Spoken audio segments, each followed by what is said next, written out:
au niveau de l'exercice B, il est dit « Réponds par vrai ou faux sans recopier la phrase et un point pour chaque bonne réponse. » Donc, nous avons au petit A. Petit A, il est dit « L'histoire est une science expérimentale. » Donc, vrai ou faux, ici, c'est faux. Petit B,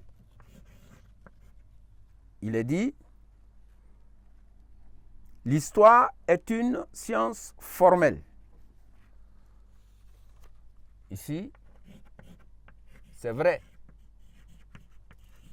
Donc, le petit C, automatiquement, le petit C devient faux. L'histoire.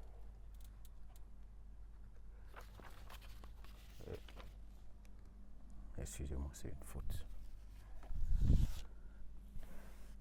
Autant pour moi, nous avons fait une erreur dans la correction. L'histoire est une science formelle. Effectivement, l'histoire n'est pas une science formelle, c'est faux.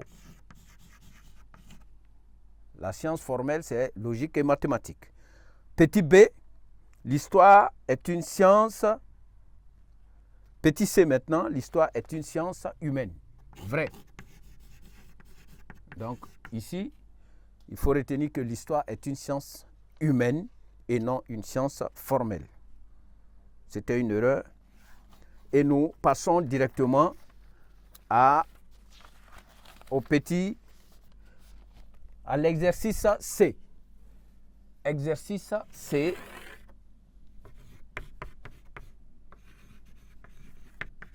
Exercice C, qui lui sera noté sur 3 points. Donc, l'exercice B a été noté sur 1,5. 0,50 par élément trouvé.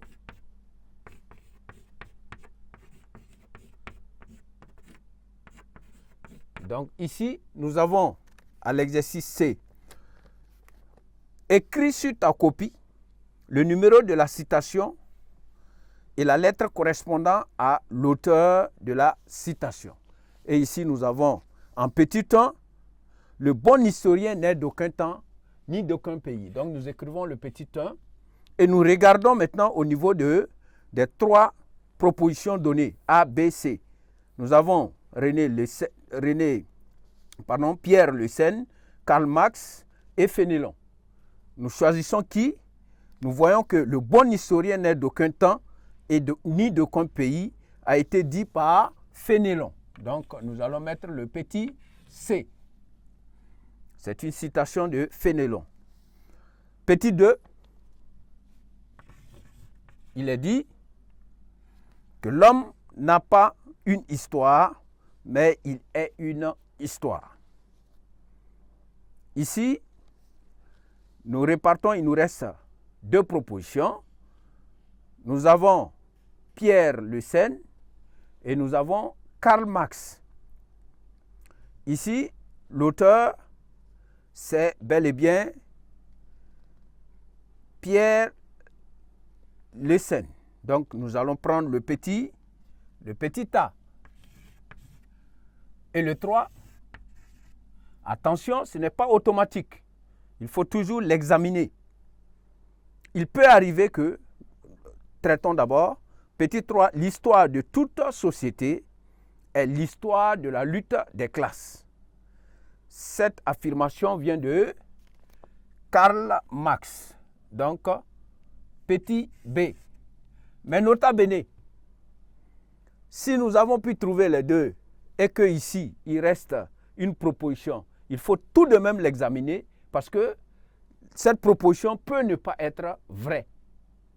Et si ce n'est pas le cas, s'il se trouvait que ce n'est pas Karl Marx qui a donné cette affirmation, l'élève ne doit pas, il doit laisser la partie vide. Voilà, donc ce n'est pas automatique, il faut toujours examiner les propositions avant de faire vos choix. Ainsi prend fin l'exercice sur le cas de l'histoire comme science humaine. Et nous avons précisé au départ que c'est un texte type du texte objectif que nous avons tenté de vous proposer. Merci.